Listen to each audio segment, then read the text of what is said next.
Hello, welcome back, and let's jump into it with a video I found in my recommendations called Reasonable Questions for Anti-SJWs. Now, I understand this is made more for the big names like Bering, Sugar Tits, Chris Ray Gun, and, people like them. But I am anti-SJW, so, why not? Let us begin.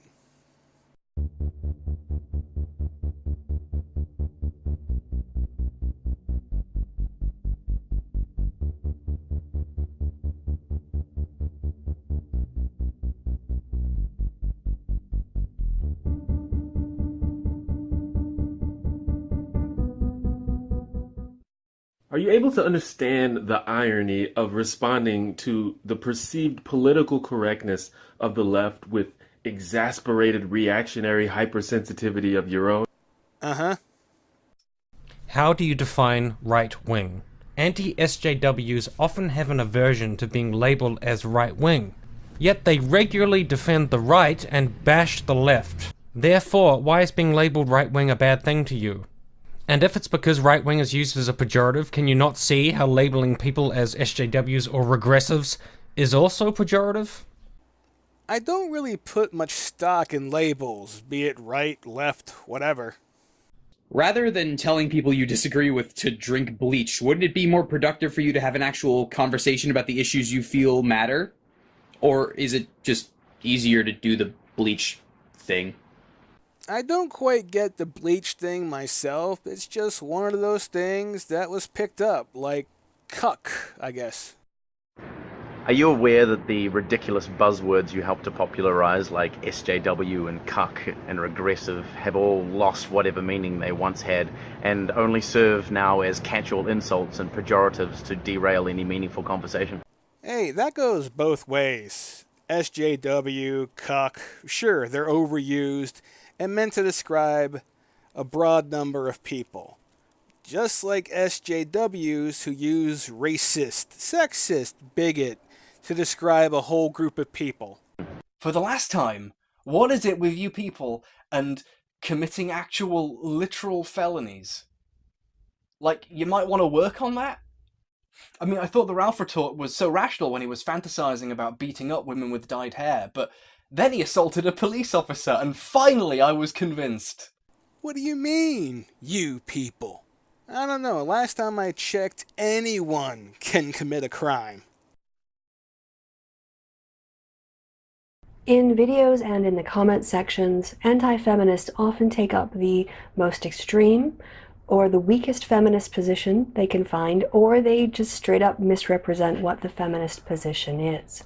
Instead, why not take up the strongest, most robust feminist argument you can find and really challenge yourself? Also something SJWs are guilty of. I am deeply concerned with male addiction rates, suicide rates, and abuse rates, because I have worked with these issues in the quote-unquote real world. Would you be willing as anti-feminists to put aside your differences with feminists for the greater good of addressing these issues, especially as the kind of solutions needed are not necessarily gendered? And if so, I would actually like you to let me know, because I'm not fucking around or presenting any gotchas here. I actually really... I wish you luck with that. What is third wave feminism? Because I've often heard you folks insist that you have no objection to feminism in general. It's specifically third wave feminism that you have a quarrel with. So what is third wave feminism specifically? And what specifically about third wave feminism do you have such a problem with? I had wondered that myself, and I think third wave refers to the extreme feminists. The ones who are kill all men, every man's a rapist, men purposely keep women down in the workplace. And that's my problem with it, the extreme thinking. No room for other possibilities other than men are evil. Why is it that this feminist represents all feminists, but this men's rights activist doesn't represent all men's rights activists? Whoa, wait! Sexism all of a sudden? Ladies and men are different? So we're supposed to punch men and not hit ladies and open doors for men but not ladies? Fuck you, get out of my face, you tiny piece of shit. I don't think they do.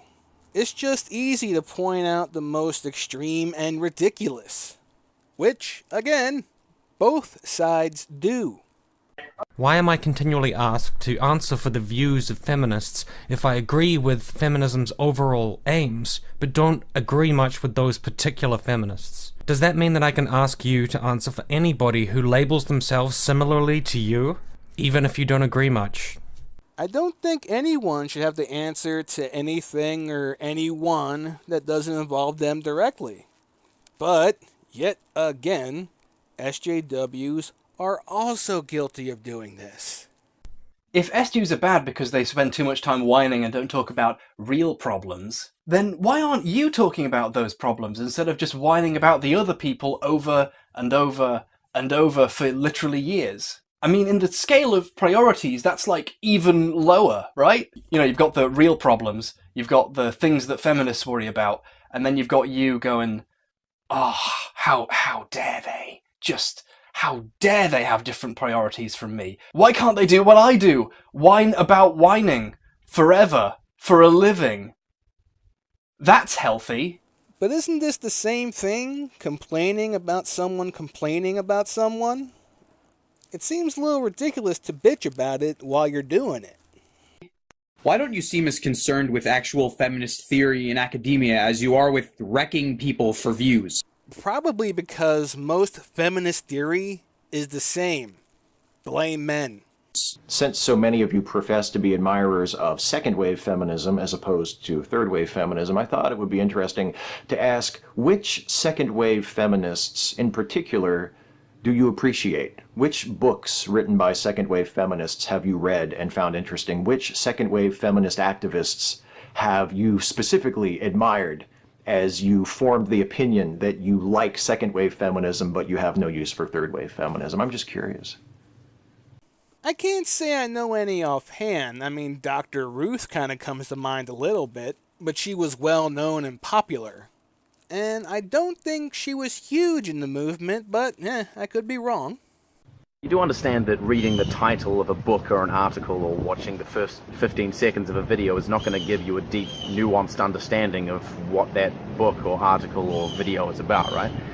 That being said, how can you expect to understand or critique feminist sources if you don't even attempt to understand what they're trying to say? Again, SJWs are just as guilty of this. The only difference is I've seen more anti-SJWs have more proof backing theirs up. Why is trying and failing to debunk a study into sexual assault the #1 priority for a rational thinker now?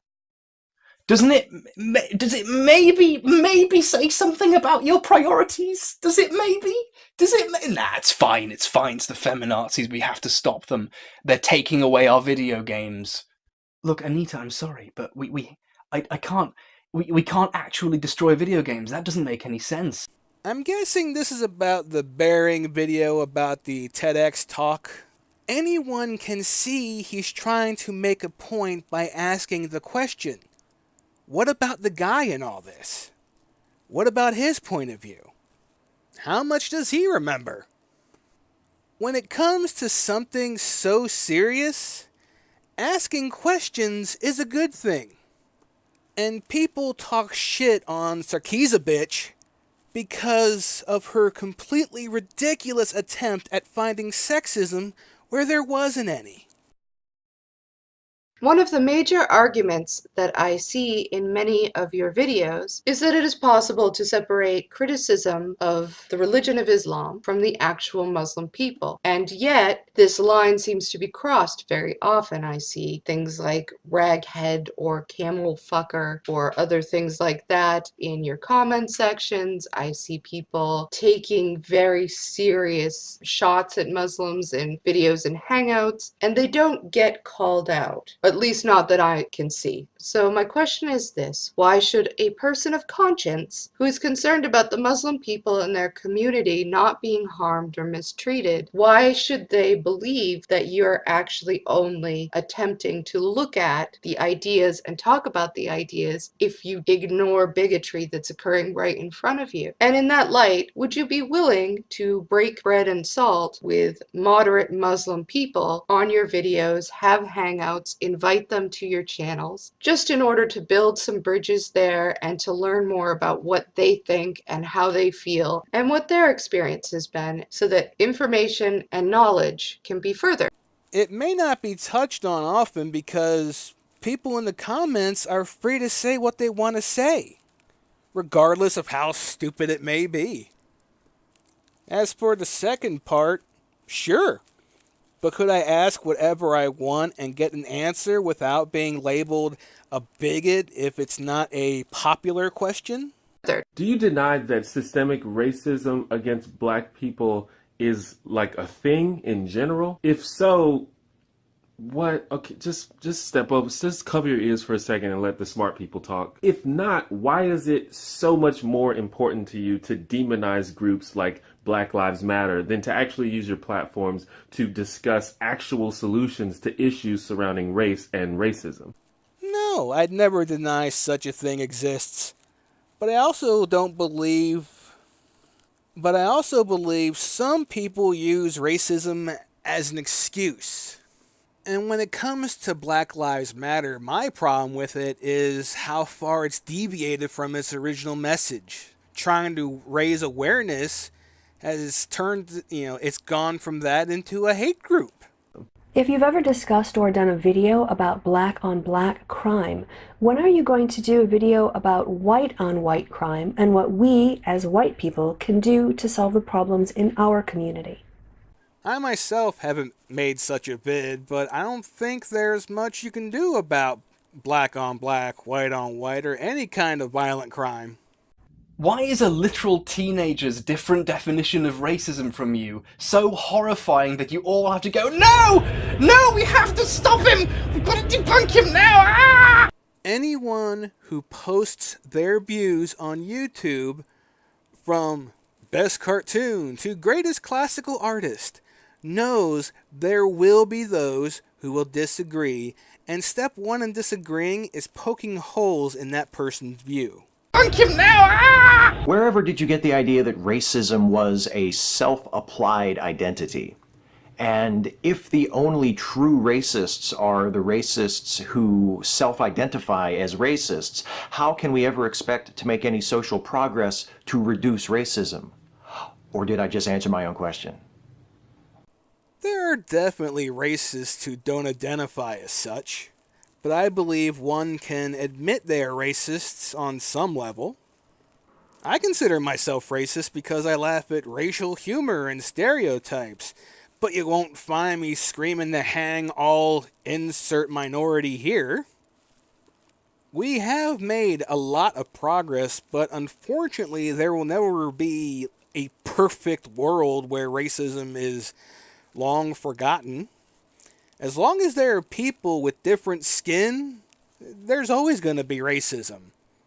You often say that you are for equality of opportunity, but if people of color, for instance, have to overcome barriers whites do not, such as discrimination and unequal treatment, as are well documented in various studies, then how can the current situation be thought of as equal opportunity in any real way? And why do you consider it racist to discuss these issues?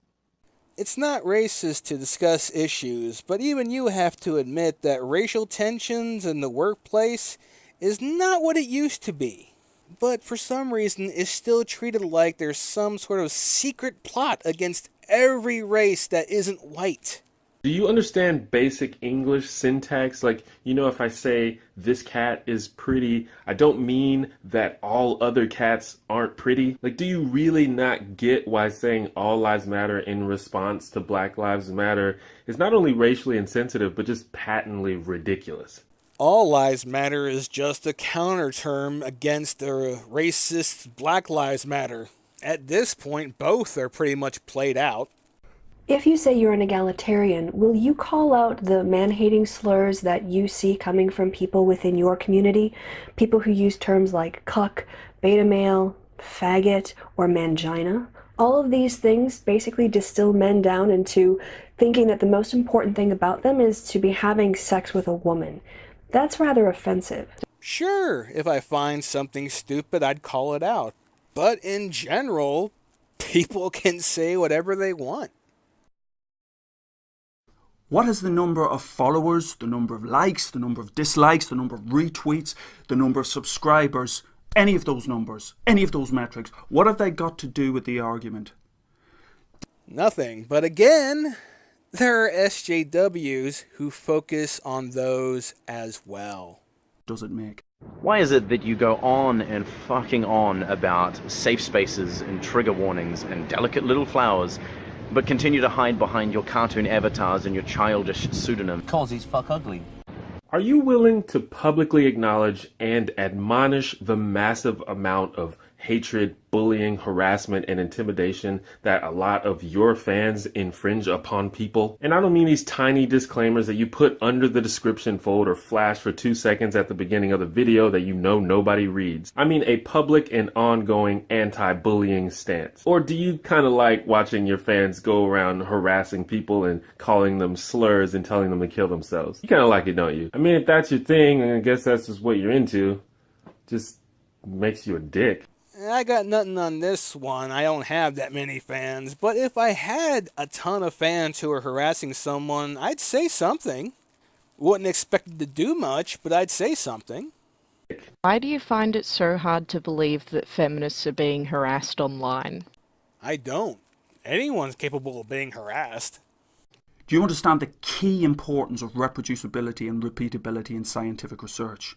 That's simply going to Google Scholar, doing a 30-second search for keywords and pulling out the first paper you find that backs up your stance is not a particularly credible way to do research. That you have to have a much broader overview to read the material, to follow the citations through, to look at the broad brush approach to a particular problem. You do realise that you're as much of a social justice warrior as those you critique.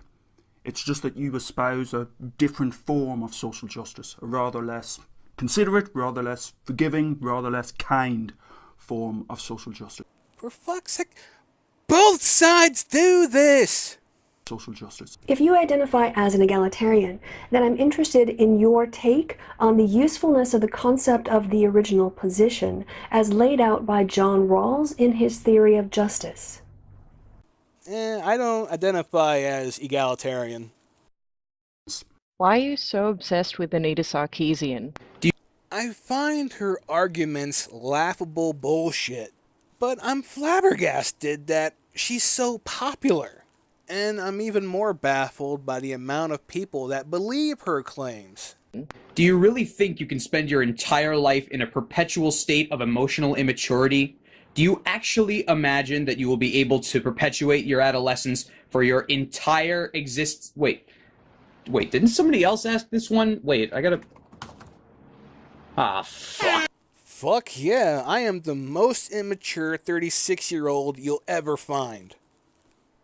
And now, here are my parting thoughts. The world's fucked up, and we all make videos with our own opinions.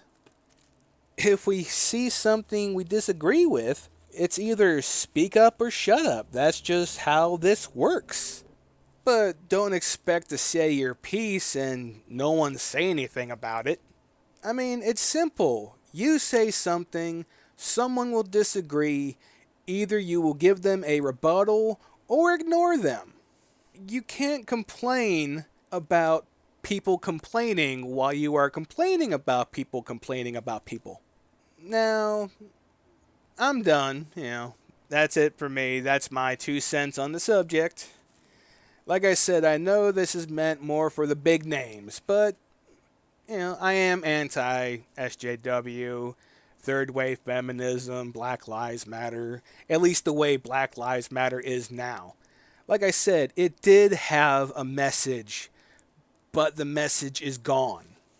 It is now another hate group, just like the KKK.